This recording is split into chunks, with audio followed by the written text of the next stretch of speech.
मेरा नाम सतपाल चौधरी है और हम इस सेशन में जो पढ़ने वाले हैं वो है बैंकिंग अवेयरनेस एंड फाइनेंशियल।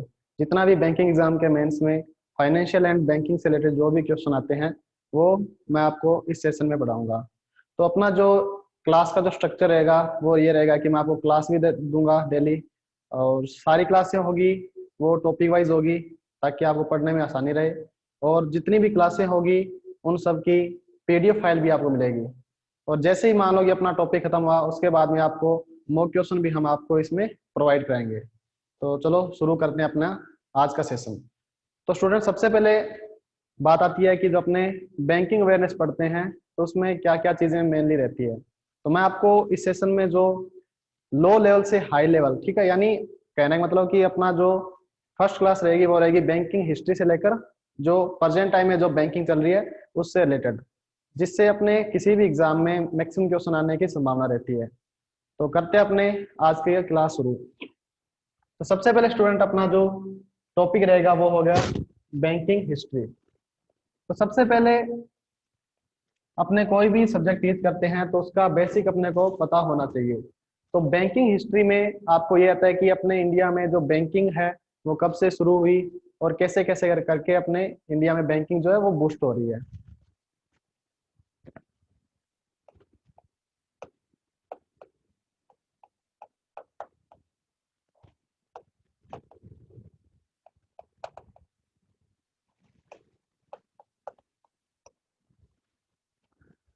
तो स्टूडेंट सबसे पहले बैंकिंग अवेयरनेस में एक वर्ड निकल के आता है बैंक, दूसरा आता है बैंकिंग। कि बैंक और बैंकिंग इन दोनों में डिफरेंस क्या है। सबसे पहले अपने को पता होना चाहिए कि बैंक क्या है, ठीक है, और बैंकिंग इससे कैसे रिलेट करती है। तो सबसे पहले बैंक के बारे में अपने अगर बात करें तो आपको सीधा सा ध्यान रखना है कि बैंक क्या है। तो मैं आसान से शब्दों में आपको बता देता हूं कि बैंक है क्या एक्चुअल में।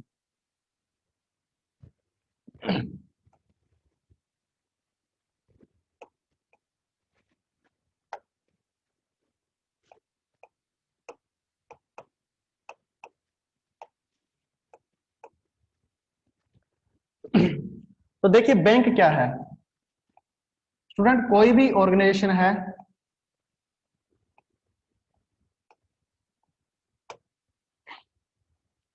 जो पब्लिक का जो पैसा है उसको जमा करती है, ठीक है, यानी any organisation who accept public money.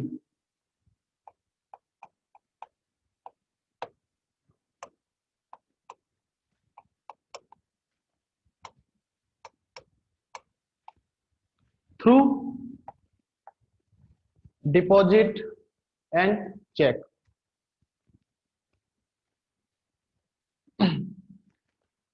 अब देखिए यहां से देखिए कोई भी संस्था है जो पब्लिक के पैसे की जमाएं स्वीकार करती है थ्रू डिपॉजिट या कैश, ठीक है, and who lent money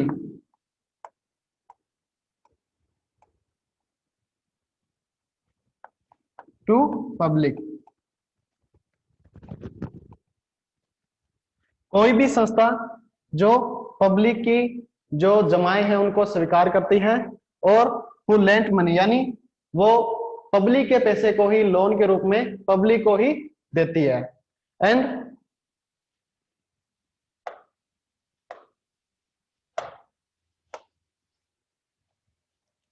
and और क्या फैसिलिटी देती होगी,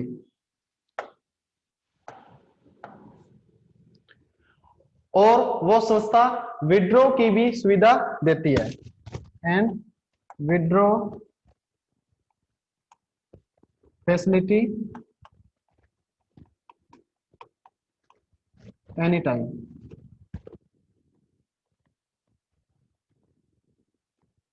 तो ये जो जितना भी ये जो सारा स्ट्रक्चर है इसको अपने बैंक के नाम से बोलेंगे। फिर से देख लीजिए, any organisation who accept people money through deposit and cash and who lent money to the people, यानी पब्लिक के पैसे को ही जमा करके पब्लिक को ही उसे लोन के रूप में देती है, ऐसी संस्था को अपने बोलते हैं बैंक। और ये स्टूडेंट जितनी भी प्रोसेस है अगर कोई भी संस्था ये प्रोसेस करती है तो उसको बोलेंगे अपने बैंकिंग। तो आसान से शब्दों में याद रखना कि कोई भी संस्था जो पब्लिक की जमाएं स्वीकार करती है और वो उन्हें विड्रॉ की फैसिलिटी और लोन की फैसिलिटी प्रोवाइड करती है, वो संस्था बैंक कहलाती है। और ये जो जो भी संस्था ये सारा प्रोसेस करती है उसको अपने बैंकिंग कहते हैं। अब बात आती है कि इंडिया में जो बैंकिंग फैसिलिटी है या जो बैंक स्टार्ट हुआ वो कब से शुरू हुआ, तो उस पर चलते हैं अपने।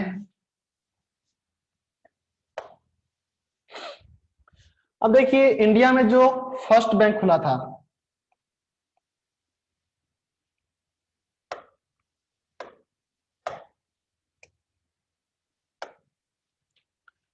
भारत का जो पहला बैंक था वो कौन सा था? Bank of Hindustan.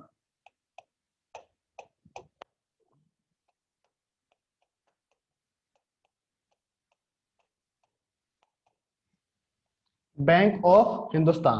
अब आपको पूछ ले कि ये कब खुला था, तो ये 1770 में ये ओपन हुआ था। 1770 में ये ओपन हुआ था बैंक ऑफ हिंदुस्तान। ये इंडिया का पहला बैंक था। एक बात याद रखना कि ये जो बैंक है इसको शुरू किसने किया था, ठीक है? तो पुर्तगाल की एक कंपनी थी, अलेक्जेंडर एंड कंपनी।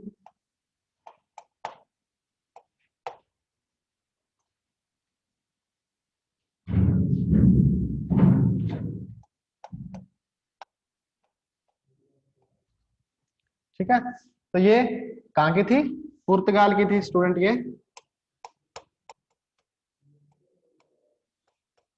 यार ना, बैंक ऑफ हिंदुस्तान था वो 1770 में पुर्तगाल की कंपनी थी अलेक्जेंडर एंड कंपनी, इसके द्वारा ओपन किया गया। बट ये ज्यादा टाइम तक चला नहीं और कुछ ही सालों बाद ये बैंक बंद हो गया। उसके बाद में देखिए, सबसे पहले आप अपने बताया कि इंडिया में सबसे पहले पुर्तगाल आए थे। उसके बाद में ब्रिटिश लोग भी आए जिन्होंने यहाँ पे शासन किया। तो जब भी वो यहाँ पे आए तो उन्होंने देखा कि पुर्तगाल की यार कोई कंपनी है जो ऐसी कोई ऑर्गेनाइजेशन की स्थापना की है जो पब्लिक की जमाएं स्वीकार कर रही है और उसके बाद में उनको ही लोन दे रही है, विड्रॉ की फैसिलिटी दे रही है। तो क्यों ना अपने पास भी ये कैपेसिटी है कि अपने भी ऐसी कोई ऑर्गेनाइजेशन है उसको स्थापित कर सकते हैं। तो उसके बाद में ब्रिटिश के मन में आया कि हाँ अपने भी शुरू करते हैं। तो उसके बाद में स्टूडेंट कुछ जो बैंक थे जो ब्रिटिश द्वारा या ब्रिटिश कंपनी द्वारा स्थापित किए गए। तो उसके बाद में मेनली 3 बैंक आते हैं स्टूडेंट जो ब्रिटिश एम्पायर के द्वारा स्थापित किए गए। तो सबसे पहले बात आती है 1806 की। ये खोला गया student bank presidency Bank of Calcutta.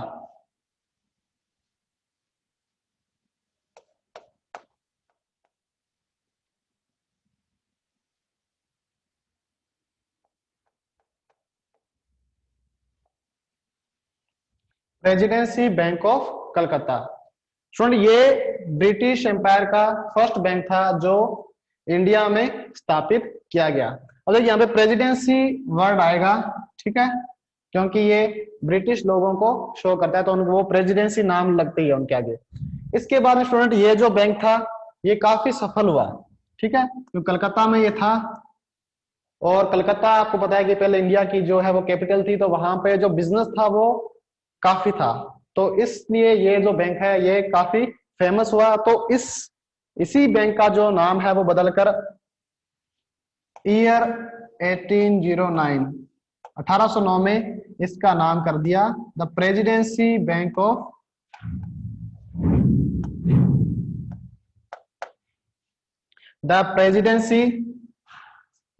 Of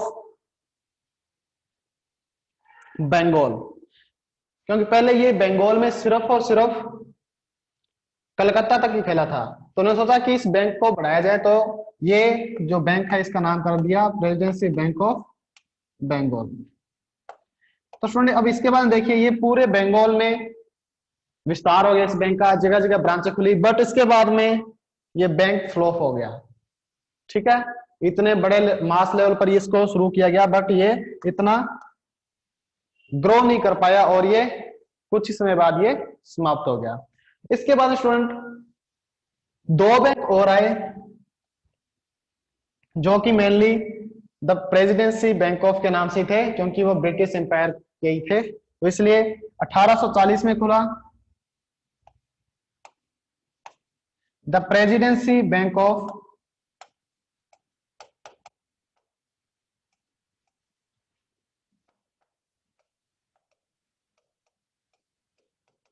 the Presidency Bank of Bombay,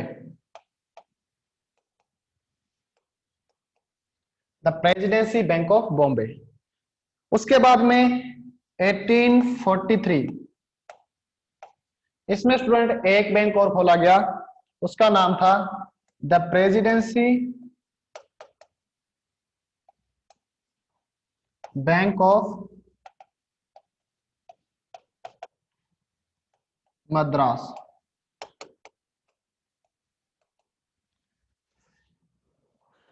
अब आप ये तीनों नाम देखोगे ना, ये तीनों जो बैंक थे वो कहीं ना कहीं सी लेवल एरिया में स्थापित किए गए, क्योंकि पहले जो बिजनेस था वो मेनली कहाँ पे होता था, जहां पे समुद्र था। ठीक है, समुद्री व्यापार ज्यादा था, तो वहां जहां पे जो सी लेवल था वहां पर ही ये बैंक ओपन किए गए। तो आपको मेनली प्रेसिडेंसी वाले तीन बैंक मिलेंगे आपको। The Presidency Bank of Calcutta, जिसका बाद में नाम रखा गया the Presidency Bank of Bengal. तो ये दोनों एक ही बैंक थे, ये आप याद रखना, ये दोनों एक ही बैंक थे। ठीक है, बस नाम अलग अलग है, बाकी सेम है। इसके बाद में देखना आपको तीन बैंक याद रखने हैं, the Presidency Bank of Bengal या अपना कलकत्ता बोल दूं, the Presidency Bank of Bombay and the Presidency Bank of Madras. ये तीन बैंक थे जो मेनली ब्रिटिश एम्पायर द्वारा स्थापित किए गए।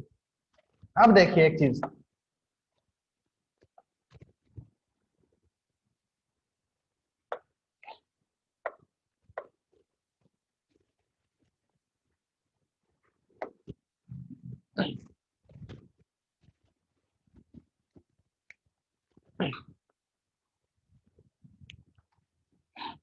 अब सुनिए, ये जो तीनों ब्रिटिश एम्पायर के जो बैंक थे उनका जो एक कॉमन नाम रखा गया वो था काशी। ठीक है, तो ये आप याद रखना कि अगर क्वेश्चन में आ जाए कि जो काशी प्रेसिडेंसी बैंक था वो कौन कौन थे, तो ये जो तीनों ही बैंक थे इनको ही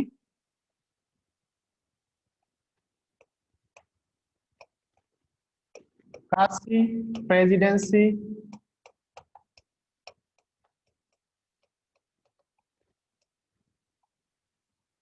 बैंक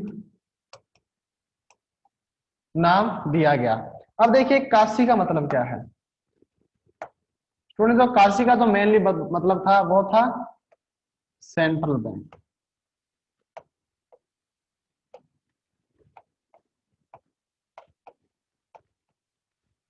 सेंट्रल बैंक यानी जो ब्रिटिश लैंग्वेज में जो इस काशी का मतलब था वो था सेंट्रल बैंक। यानी अपने बोल सकते हैं कि ये जो तीनों ही बैंक थे वो क्या थे, ब्रिटिश एम्पायर के सेंट्रल बैंक थे, उनको नाम दिया गया काशी प्रेसिडेंसी बैंक। तो याद रखना ये तीनों एक ही चीज है, कोई अलग अलग नहीं है। एग्जाम में ऐसा कोई क्वेश्चन आता है तो इसमें आपको कंफ्यूज नहीं होना है। अब देखिए इसके बाद चलते हैं कि कौन कौन से बैंक आए जो मेनली इंडिया में स्थापित किए गए और आगे क्या हुआ।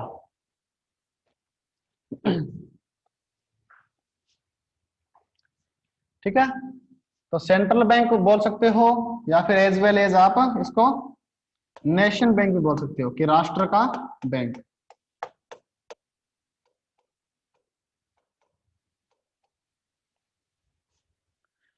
अब देखिए इसके बाद में क्या हुआ, तो इसके बाद में आपको एक चीज याद रखनी है कि जो भी बाद में बैंक आए और ये जो पुराने बैंक थे उसमें मेनली डिफरेंस क्या था।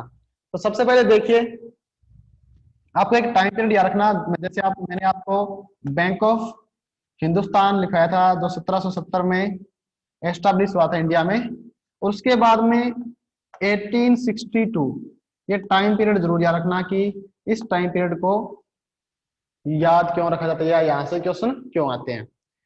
स्टूडेंट इसके बीच में जितने भी बैंक आए वो मेनली क्या थे, सिंगल स्टॉक बैंक थे।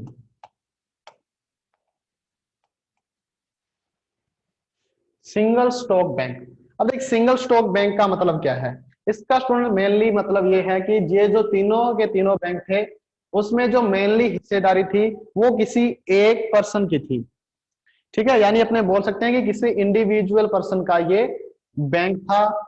ठीक है, इसमें और किसी भी पर्सन या और किसी भी ऑर्गेनाइजेशन की हिस्सेदारी नहीं थी। तो याद रखना सिंगल स्टॉक बैंक यानी सिंगल शेयर होल्डिंग वाला ये बैंक था। मतलब ये बैंक, जितने भी ये बैंक आए इस टाइम पीरियड के अंतर्गत, ये सारे के सारे इंडिविजुअल ओनरशिप वाले बैंक थे। उसके बाद स्टूडेंट 1862 के बाद में आए मल्टी स्टॉक बैंक। ठीक है, मल्टी स्टॉक बैंक में क्या था कि इसमें जो ओनरशिप थी वो किसी एक पर्टिकुलर पर्सन के पास न होकर वो दो या दो से अधिक लोगों के पास या दो या दो से अधिक संस्था के पास उसकी ओनरशिप थी।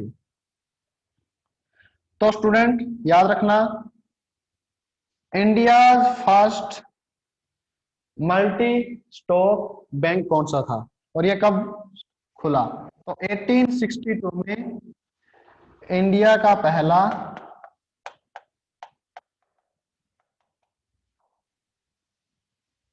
इंडिया फर्स्ट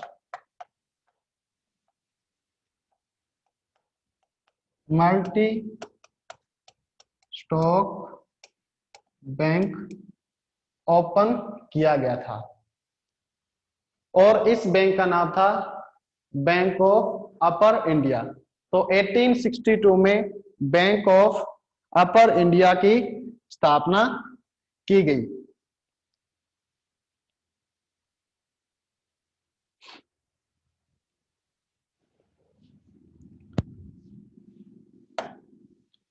ठीक है, तो 17 से 1862 सिंगल स्टॉक बैंक और उसके बाद में मल्टी स्टॉक बैंक। तो 1863 में आया इंडिया का पहला मल्टी स्टॉक बैंक, वो था बैंक ऑफ अपर इंडिया। हालांकि ये कुछ ही साल चला और उसके बाद में ये भी बंद हो गया। उसके बाद में स्टूडेंट 1865 में इंडिया का एक और मल्टी स्टॉक बैंक खुला। तो यहां से क्वेश्चन भी बनता है कि भारत का सबसे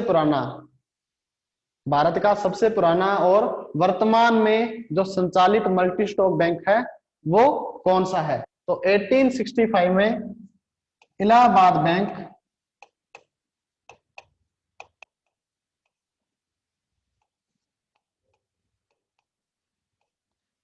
बैंक इसको एस्टेब्लिश किया गया। तो याद रखना 1865 में इलाहाबाद बैंक ये भी इंडिया का मल्टी स्टॉक बैंक था।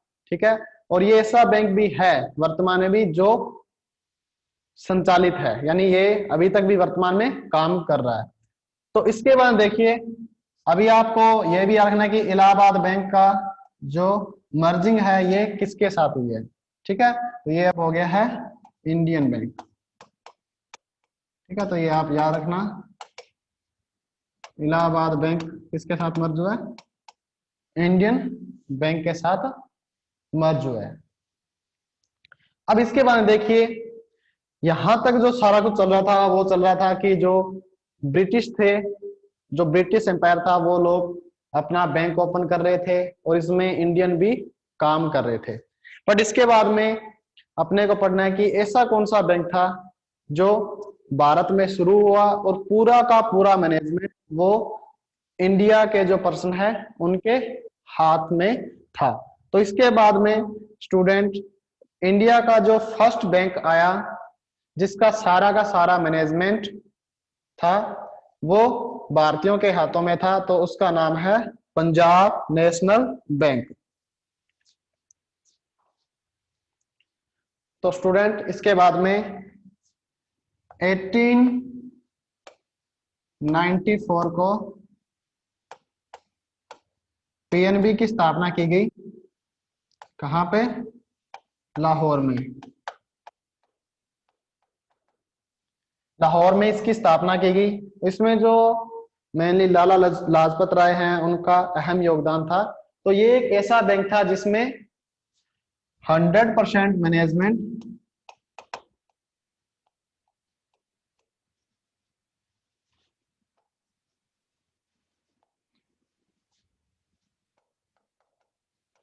इंडियन पर्सन के हाथों में था। ठीक है।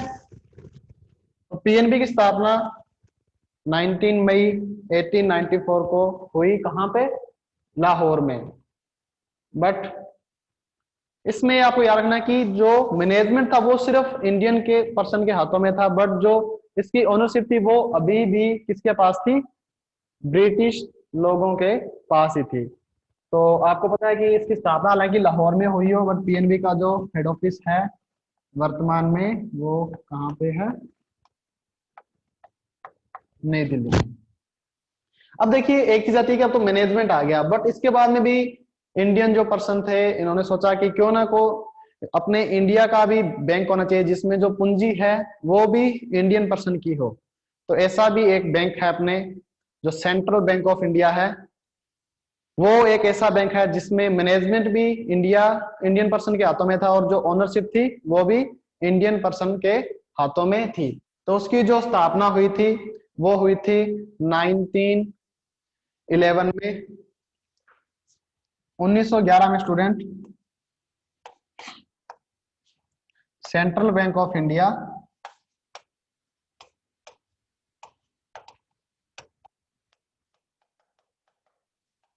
इसको अपने सीबीआई बोलते हैं, इसकी स्थापना की गई। और ये एक ऐसा बैंक था जिसमें मैनेजमेंट प्लस ओनरशिप ये दोनों की दोनों किसके हाथों में थी? इंडियन पर्सन के हाथों में थी। यानी अपने बोल सकते हैं कि भारत का जो 100% स्वदेशी बैंक था वो कौन सा था? वो था student central bank of India. अब इसके आगे चलते हैं कि और कौन कौन से बैंक आए। ठीक है। और इसका इंपैक्ट इंडिया में क्या क्या पड़ा।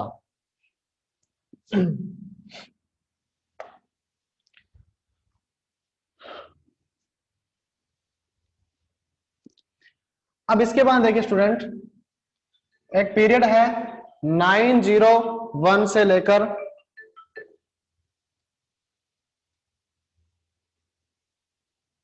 एक पीरियड है 1901 से लेकर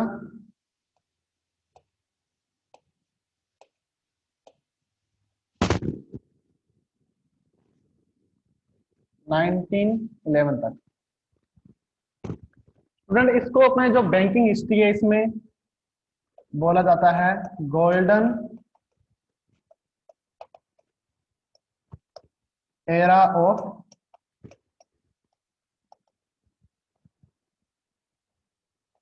banking. Golden era of banking क्योंकि इस टाइम पीरियड के अंतर्गत क्या हुआ? जो बैंकों की ग्रोथ थी वो ज्यादा हुई, पब्लिक का भी जो विश्वास था वो भी बैंकों पर गिरा। ठीक है। और उसके बाद में क्या हुआ कि जो पूंजी थी वो मैक्सिमम जो पब्लिक थी वो बैंकों में जमा कराने लगी। यानी इसलिए इसको बोलते हैं गोल्डन एरा ऑफ बैंकिंग, क्योंकि बैंकिंग सेक्टर का काफी विकास हुआ इसमें। बट इसके बाद में पता ही है कि वर्ल्ड वार शुरू हो गया। ठीक है। जो फर्स्ट वर्ल्ड वार था, तो उसके बाद में टाइम पीरियड आता है 1913 टू 1918। इसको बोला जाता है स्टूडेंट डार्क एरा ऑफ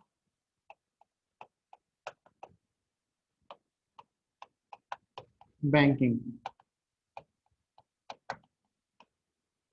क्योंकि फर्स्ट वर्ल्ड वॉर हुआ।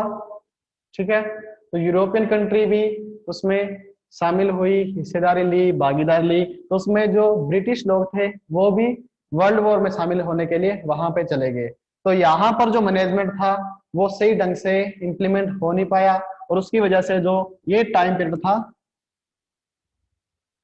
ये कहा जाता है डार्क एरा ऑफ बैंकिंग, क्योंकि बैंकिंग जो पूरी थी पूरी वो कैलेप्स होने पर आ गई थी कि अभी तो बस बैंकिंग का जो वर्कशॉप है वो भी खत्म हो जाएगा। फिर वापस वर्ल्ड वॉर समाप्त हुआ, और उसके बाद में जो ब्रिटिश लोग थे वो वापस आए इंडिया में, और उन्होंने देखा कि बैंकिंग सेक्टर तो बिल्कुल कैलेप्स होने पर है। तो उन्होंने एक आइडिया आया कि अपने क्यों ना जो अपने तीन बैंक थे, जो प्रेसिडेंसी बैंक के नाम से मैंने आपको अभी लिखाए थे, 1806, 1840 एंड 1843 ईयर में जो तीनों की स्थापना हुई थी, उनको अपने मर्ज करके एक बैंक बना दिया जाए। तो उसके बाद में स्टूडेंट 1921 1921 में क्या हुआ, जो तीन बैंक थे, the Presidency Bank of Bengal बोल दो या कलकत्ता बोल दो, एक ही बात है, तो मैं यहाँ पे बंगाल लिख रहा हूं। फिर the Presidency Bank of Bombay जो 1840 में एस्टेब्लिश हुआ था। उसके बाद में the Presidency Bank of Madras. Student in तीनों को मर्ज करके जो इंडिया में बैंक आया वो आया इंपीरियल बैंक ऑफ इंडिया। ठीक है, तो 1921 में कौन सा बैंक आ गया, इन तीनों को मर्ज करके imperial bank of India. Imperial एक रॉयल नाम है, इंपीरियल बैंक ऑफ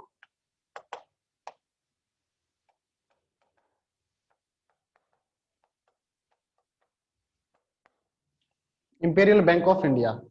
अब देखिए ये जो बैंक है इसको दो काम दिए गए कि नंबर वन कि आपको करेंसी तो आपको छापनी है, और उसके अलावा जो अदर बैंक है, जैसे मैंने आपको लिखा है कि पीएनबी आया था, उसके बाद में सीबीआई भी आ गया, उसके बाद में जो अवध बैंक भी आया था, बैंक ऑफ बड़ौदा भी उसी टाइम पीरियड के दौरान खुला था। यानी जितने भी बैंक इंडिया में काम कर रहे थे उसको आप रेगुलेट भी करना है। यानी इस बैंक का दो काम हो गए, रेगुलेटरीज भी करनी है और उसके अलावा आपको करेंसी भी प्रिंट करनी है। तो ये दोनों काम इंपीरियल बैंक ऑफ इंडिया के हाथों में चला गया। तो अपने बोल सकते हैं कि एक हिसाब से ये सेंट्रल बैंक बन गया था 1921 में। सेंट्रल बैंक था किसका, इंडिया का।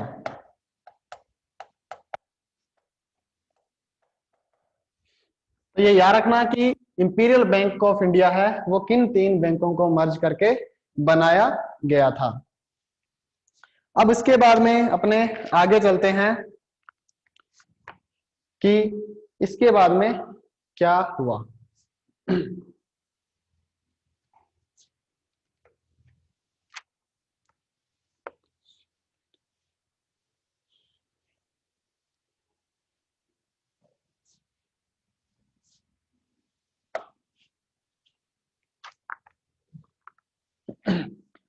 अब देखिए इसके बाद में 1921 में इंपीरियल बैंक आ गया, और उसके बाद में ये सेंट्रल बैंक की तरह काम करना इसने शुरू कर दिया। बट कुछ ही समय बाद क्या हुआ, इस बैंक की काफी क्वेरी जो ब्रिटिश एम्पायर थी उनके पास जाने लगी कि ये सही ढंग से काम नहीं कर रहा है, ठीक है, ना ही ये रेगुलेटरी का काम कर रहा है ढंग से, और ना ही करेंसी प्रिंटिंग का काम कर रहा है। यानी जो बैंकिंग एक जैसा सोच रहे थे कि एक चरम सीमा पर लेके जाएंगे, वो हुआ नहीं। तो इसके बाद में क्या हुआ कि ब्रिटिश जो लोग थे उनकी मीटिंग हुई, तो उन्होंने दो पर्सन थे उनको अपॉइंट किया गया कि आप क्या कीजिए, इसके बारे में हमें कोई राय दीजिए कि जो इंपीरियल बैंक ऑफ इंडिया है इसको कैसे अपने मॉनेटरी के लिए कैसे इंप्लीमेंट करें। आप इस पर एक जांच कमेटी बिठा दें कि आप इसको स्टडी करो कि कहाँ पे कमी आ रही है, ठीक है। तो 1926 में दो पर्सन थे, एक का नाम था हिल्टन और एक का नाम था यंग। तो ये कमेटी का नाम रख दिया हिल्टन यंग आयोग, ठीक है।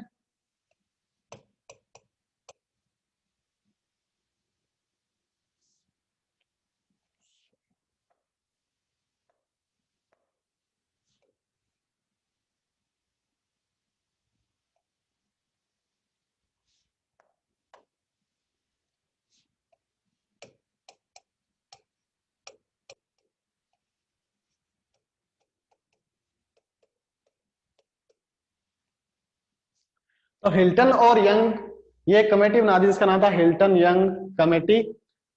इसको ये काम दिया गया कि आप मॉनिटरिंग करो, स्टडी करो कि अपने जो इंडिया का है वो सेंट्रल बैंक कैसे बनाए, ठीक है। तो याद रखना 1926 में हिल्टन यंग आयोग की स्थापना की गई, ठीक है। पब्लिक की क्वेरी पर उन्होंने क्वेरी दी कि ये बैंक है वो ढंग से काम नहीं कर रहा। अब उसके बाद में देखिए इन्होंने काफी स्टडी की, ठीक है, रिसर्च की कि कहाँ पे कमी आई, बट इनको कुछ खास मिला नहीं, ठीक है। तो उसके बाद में इन्होंने उस टाइम का एक फेमस अखबार था बंगाल गजट के नाम से, ठीक है, उस पर एक इश्तिहार निकाला, यानी एक आर्टिकल निकाला कि आप कोई भी पर्सन हमें राय दे सकता है कि हम इस बैंक को इंप्लीमेंट कैसे करें या फिर इंडिया का जो सेंट्रल बैंक है वो कैसे बनाए। तो 1926 में इस आयोग की स्थापना की गई, बट कोई भी इसका इसको कोई भी राय मिली नहीं, कोई भी सुझाव देने लायक कोई बात नहीं बनी। तो इसको इसने क्या किया, बंगाल गजट, इसमें एक आर्टिकल निकाला कि कोई भी पर्सन हमें आके अपनी राय दे सकता है कि हम इंडिया का जो सेंट्रल बैंक है उसकी स्थापना किस तरीके से करें। अब देखिए बंगाल गजट था, इसमें इश्तिहार निकाल दिया, बट काफी टाइम बीतने के बाद भी क्या हुआ, कोई भी सुझाव नहीं आया, ना कोई पर्सन आया कि जो इनको कोई राय दे सके। फिर क्या हुआ कि इस आर्टिकल के लगभग 13 दिन बाद इनके पास एक पोस्ट आई, एक डाक आई, ठीक है। एक किसी पर्सन ने भेजी अपनी राय देने के लिए, ठीक है। तो उस डाक में क्या थी, एक बुक थी, उस बुक का नाम लिख देता हूं मैं,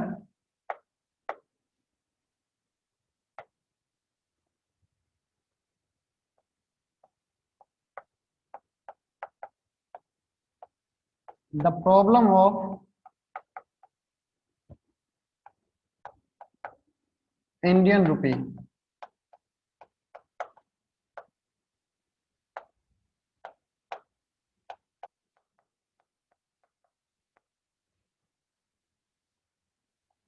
it's the problem of Indian rupee, it's organ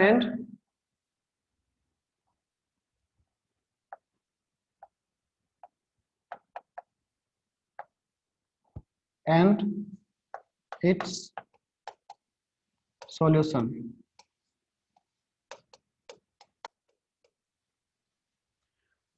तो स्टूडेंट यहाँ पे एक किताब मिली इनको इस आर्टिकल के बाद, जो इन्होंने बंगाल गजट में छापा था, उसके बाद में the problem of Indian rupee, it's organ and it's solution. तो इस किताब में सारी प्रोसेस दी गई थी कि आप इंडिया का जो सेंट्रल बैंक है उसकी स्थापना किस तरीके से करें। तो इसी किताब के आधार पर जो इंडिया का जो सेंट्रल बैंक है, जिसको वर्तमान में आरबीआई या रिजर्व बैंक ऑफ इंडिया बोला जाता है, उसकी स्थापना हुई थी। अब एक बात याद रखना, ये जो बुक थी ये और किसी ने नहीं, डॉक्टर भीमराव जी अंबेडकर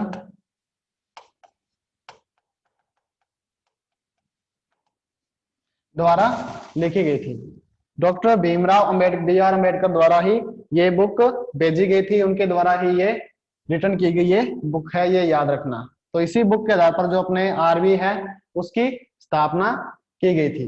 अब आप सोचोगे कि सर ये तो आके भी बता सकते थे। बट उस टाइम देखिए इतना ये था कि जो इंडियन पर्सन थे उनकी वैसे भी सुनवाई नहीं होती थी, वे तो चलो ठीक है आर्टिकल निकाल दिया, ठीक है, ये तो फॉर्मेलिटी के रूप में था। पर ये उनको कैसे जाके राय देते कि आप ऐसे करके ऐसे कीजिए, ठीक है, क्योंकि वो तो ये मानते थे कि ये तो इंडिया के पर्सन तो बस पढ़े लिखे है नहीं, ठीक है, अनपढ़ है, सिर्फ लेबर वर्क है, वही काम कर सकते हैं। बट इसी किताब के ये बाद में पता चला कि ये जो बुक है वो डॉक्टर B.R. अम्बेडकर ने भेजी थी और उनके द्वारा ही लिखी गई है। तो एक बात हो याद रखना, कई बार क्वेश्चन आता है कि जो हिल्टन यंग आयोग था, इस कमेटी का एक और नाम था।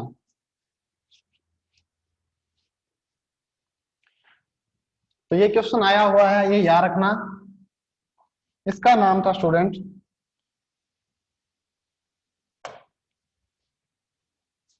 इसी कमेटी का जो इंग्लिश में मैं नाम रखता हूं, royal commission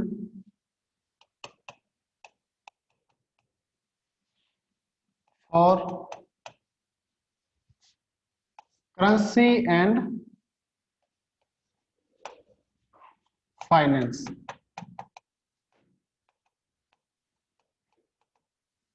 royal commission for currency and finance. तो याद रखना हिल्टन यंग आयोग जो कमेटी थी उसी का ही दूसरा नाम था royal commission for currency and finance. तो यहां तक हो गया कि किस तरीके से कौन सी कमेटी आई, किस किस तरीके से बैंकों को मर्ज किया गया, और उसके बाद में ये बुक आने के बाद ही इंडिया का जो है वो सेंट्रल बैंक बना।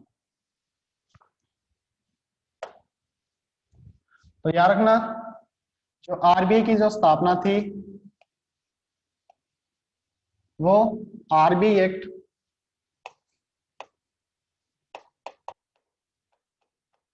1934 के आधार पर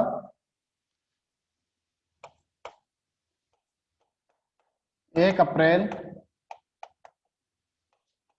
1935 को की गई।